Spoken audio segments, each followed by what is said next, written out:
dulu saya minta maaf atas segala pembunuhan yang terjadi atas diri orang-orang yang dikatakan sebagai komunis. Apa benar orang komunis itu semuanya bersalah harus dihukum mati? Buktikan dong secara pengadilan, nggak begitu saja terjadi. Jas hijau. Jangan sekali-kali hilangkan jasa para ulama.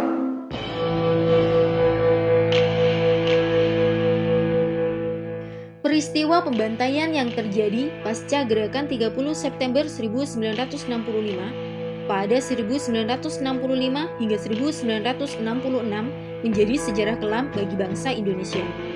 1,5 juta orang diperkirakan tewas karena dituduh komunis. Orde Baru di bawah kepemimpinan Presiden Soeharto disebut sebagai pihak yang semestinya bertanggung jawab atas terjadinya peristiwa berdarah tersebut. Berpuluh-puluh tahun, masyarakat disajikan dengan sejarah yang simpang siur, bahkan cenderung ditutup-tutupi.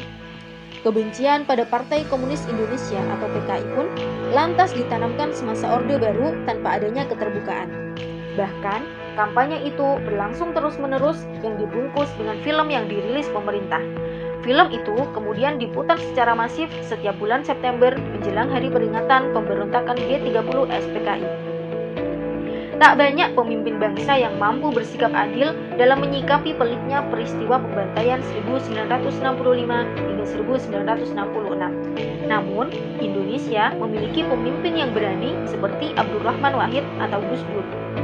Bagi Gus Dur, PKI tidak sepenuhnya bersalah atas peristiwa G30S 1965. Dirinya juga menolak untuk menganggap PKI sebagai musuh ideologis Islam.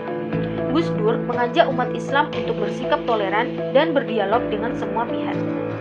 Gus Dur menilai bahwa G30 SPKI adalah sebuah kudeta militer yang dilakukan oleh sekelompok perwira TNI yang berafiliasi dengan PKI, bukan oleh PKI secara keseluruhan. Menurutnya, PKI sendiri tidak tahu menahu tentang rencana kudeta tersebut, dan banyak anggota PKI yang tidak terlibat dalam peristiwa itu. Yeah, I think the army then quote-unquote prepare the nation against communism by blaming the communists on everything, for everything. And because of that, then you see, at least 500,000 people were killed. Because you see, NU people and many other people beside NU that thought that they were the culprits of the so-called attempted coup d'etat. But actually, like was said by Van Daka, that it was all misinterpretation of things. Well, we have to be honest to history. Gus Dur mengkritik cara penanganan G30 SPKI oleh rezim Orde Baru yang melakukan pembantaian secara massal, penangkapan sewenang-wenang, dan penghilangan paksa terhadap siapa saja yang dicurigai sebagai simpatisan atau anggota PKI. Gus Dur menyebut tindakan tersebut sebagai pelanggaran hak asasi manusia yang tidak bisa dibenarkan dengan alasan apapun. Gus Dur menekankan bahwa G30 SPKI bukanlah sebuah perang antara Islam dan komunisme, melainkan sebuah konflik politik antara kelompok-kelompok kepentingan yang saling berebut kekuasaan. Dirinya menolak pandangan yang mengkafirkan atau mengharamkan PKI sebagai musuh agama. Baginya, Islam seharusnya menghargai pluralisme dan kebebasan berpikir. Saat masih menjabat sebagai Ketua Umum Pengurus Besar Nahdlatul Ulama atau PBNU pada 1995 silam, Gus Dur tak menampik jika ada warga NU terlibat pembantaian terduga simpatisan PKI. Hal ini Gus Dur sampaikan di beberapa kesempatan, terutama dalam pertemuan-pertemuan dengan berbagai LSM atau lembaga swadaya masyarakat atau dengan sahabat-sahabatnya. Salah satunya dalam pertemuan makan malam di restoran Koperasi Indonesia di Paris.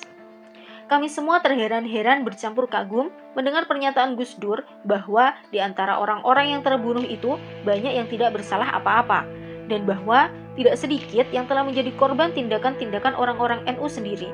Tulis wartawan senior sekaligus aktivis Perancis kelahiran Indonesia, Ayi Umar Syahid, seperti dikutip Tempo pada Senin 4 Oktober 2021. Saya minta maaf atas segala pembunuhan yang terjadi atas diri orang-orang yang dikatakan sebagai komunis. Apa benar orang komunis itu semuanya bersalah harus dihukum mati? Buktikan dong secara pengadilan, nggak begitu saja terjadi. 4 4 tahun setelah ucapannya di Paris, tepatnya pada 1999, ketika ia menjabat sebagai Presiden Republik Indonesia keempat, Gus Dur kembali menyatakan permintaan maafnya di depan stasiun televisi Republik Indonesia atau TVRI.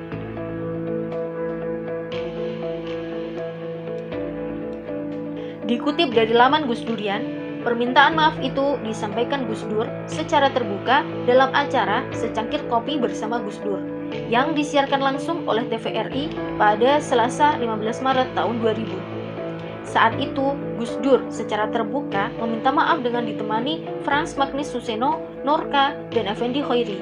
Dalam kesempatan ini, Gus Dur menjelaskan latar belakang kenapa peristiwa 65 perlu dibuka. Menurutnya, belum tentu orang-orang yang dituduh komunis semuanya bersalah, sehingga akhirnya dihukum mati. Dirinya tidak menutup-nutupi banyak warga NU terlibat pembantaian tersebut. Menurut Gus Dur, jika peristiwa 65 dibuka menjadi perdebatan publik, maka akan lebih baik. Dari dulu pun, saya sudah minta maaf. Bukan sekarang saja, tanyakan pada teman-teman di LSM. Saya sudah meminta maaf atas segala pembunuhan yang terjadi terhadap orang-orang yang dikatakan sebagai komunis, kata Gus Dur seperti dimuat di harian Kompas 15 Maret tahun 2000. Menurut Gus Dur, belum tentu orang-orang yang dituduh komunis itu semuanya bersalah dan harus dihukum mati. Buktikan dong secara pengadilan, nggak begitu saja terjadi. Dan maaf ya, hal semacam itu terjadi justru banyak pembunuhan dilakukan oleh anggota NU. Padahal saya ketua NU. Untungnya setelah itu, saya nggak pernah nutup-nutupi. Memang begitu kok, ujar Gus Dur. Sementara itu, dalam Asia Times 7 April tahun 2000, Gus Dur juga sudah pernah meminta maaf kepada para penyintas 65. Bahkan dirinya juga mengatakan akan mencabut larangan komunisme di Indonesia. Masih di tahun yang sama, ketika menyampaikan pidatonya di Hari Hak Asasi Manusia Internasional, Gus Dur mengundang seluruh eksil yang tidak bisa pulang ke Indonesia pasca peristiwa G30 SPKI. Gus Dur memerintahkan para menteri untuk memulihkan hak-hak mantan tahanan politik di pengasingan. Tidak berhenti di situ, sebagai Presiden Indonesia, dirinya mengambil langkah berani dengan mencabut TAP MPRS nomor 25 tahun 1966 yang berisi pelarangan PKI beserta underbownya dan pengharaman ajaran komunisme, Marxisme, Leninisme di seluruh Indonesia. Bagi Gus Dur, TAP MPRS tersebut bertentangan dengan konstitusi. TAP MPRS itu dianggap bertentangan dengan undang-undang yang ada. Katanya, mengucilkan PKI bukanlah tugas negara. Baik, Gus, satu lagi hal yang dicatat ketika Anda menjadi presiden dan agak kontroversial, yaitu masalah PKI. Banyak orang begitu khawatir ketika Anda dulu mencabut TAP MPR nomor 25 MPRS 1966. Sebab bertentangan dengan Undang-Undang Dasar, Mas. Tapi itu ada kesan pembelaan Anda terhadap orang-orang ex-PKI dan keluarganya. Terserah, kesan nggak kesan terserah. Apa alasan yang Anda? terpenting itu bahwa tugas mengucilkan PKI itu bukan tugas negara. Itu yang penting. Apa artinya pemisahan agama dari negara kalau negara ngurusin segala hal? Padahal yang menentang PKI kan cuma beberapa gelintir orang aja. Jadi Anda tetap merasa bahwa apa yang Anda lakukan mencabut TAP MPR itu benar? Benar karena bersamaan dengan Undang-Undang Dasar, gitu loh. Kenapa? Karena memang Undang-Undang Dasarnya begitu, mau diapain? Begitu itu bagaimana? Ya melindungi semua. Ya itu hasil daripada 7 abad lamanya kita berpancasila tanpa nama, yaitu yang dinamakan Bhinneka Tunggal Ika. Berbeda-beda tapi satu tujuan. Nah ini yang penting kita melihatnya dari situ. Kalau belakangan ini ada kekhawatiran PKI akan bangkit? Kenapa takut? PKI aja ditakuti.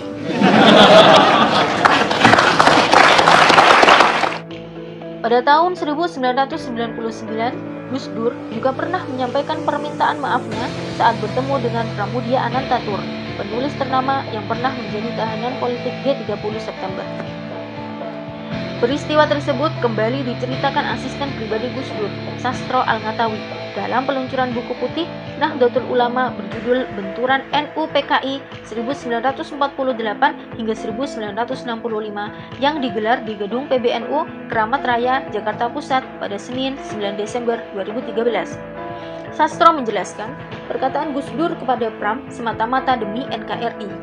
NU, kata dia, harus menjaga keutuhan Indonesia dengan segala macam cara. Konteks omongan Gus Dur saat itu, demi NKRI berapapun harganya, apapun taruhannya, NU harus tetap menjaga. Tapi, kalau sampai maaf Gus Dur itu dianggap untuk membuat tuntutan ganti rugi dari APBN dan yang lainnya, atau yang lebih dari sewajarnya dan merusak NKRI, maka saya kira itu melebihi maksud dari Gus Dur. Jelas Sastro. Ketika orang mengembangkan sosialismenya, diredusir oleh penguasa tahun 60-an menjadi PKI dan dilarang di mana-mana, bahkan pengikut-pengikutnya diburu, dibuang, dan banyak sekali yang nggak salah ikut dibunuh. Ini semua ya kata-kata akibat dari das kapital. Dalam arti bahwa yang nggak ngerti lalu memusuhi das kapital ini seolah-olah ini setan besar gitu. Padahal ya das kapital itu seperti buku-buku lain juga. Ya. Selama hidupnya, Gus Dur dikenal sebagai tokoh yang gigih membela kaum minoritas yang terpinggirkan. Hal itu dilakukannya semata untuk mencari keadilan. Sikapnya yang humanis pun membuat Gus Dur dicintai oleh banyak orang dengan beragam latar belakang. Dalam konteks ini, tanpa keraguan, Gus Dur sangat layak disebut sebagai pahlawan HAM. Ya, karena Gus Dur menginginkan setiap orang diperlakukan setara dalam hukum tanpa membeda-bedakan warna kulit, etnis, agama, maupun ideologinya. Dalam harian Kompas, 18 Juli 2005, Asfi Warman Adam, peneliti utama LIPI dan ahli sejarah Indonesia, menuliskan, meski Gus Dur mengatakan bahwa ia juga memiliki kerabat yang terbunuh dalam peristiwa Madiun 1948, tetapi balas dendam tidak ada gunanya. Asfi Warman menuliskan, langkah pertama dalam mereparasi masa lalu adalah mendengarkan suara korban. Waktu itu, Gus Dur mengutus Menteri Kehakiman Yusril Iza Mahendra ke Eropa, mendengarkan keluhan ratusan eksil yang setelah peristiwa 1965 dicabut paspornya oleh KBRI di berbagai negara. Padahal, sebagian besar mereka adalah mahasiswa Duta Ampera yang dikirim pemerintah untuk belajar di negara-negara sosialis. Sayang, tidak lanjut pertemuan itu tidak terwujud hingga kini. Sampai hari ini, peristiwa 1965 masih menyisakan setumpuk pekerjaan rumah bagi Republik Indonesia. Jangan melakukan penegakan hukum atau rehabilitasi, reparasi dan rekonsiliasi bersamaan, sekadar ucapan maaf kepada korban tragedi 1965 pun belum ada yang terucap dari Presiden Indonesia, kecuali dari Presiden Abdurrahman Wahid atau Gus Dur. Setelah sekian lama, masihkah kita meragukan maaf Gus Dur yang tulus itu, lalu diam-diam masih menganggap kebenaran sejarah G30 SPKI sebagaimana film yang diputar terus-menerus saban tahun itu, atau kita biarkan berlalu saja hingga sejarah kelak yang akan membuktikan kebenarannya sendiri? Silahkan tulis pendapat pemirsa semua di kolom komentar. Thank you.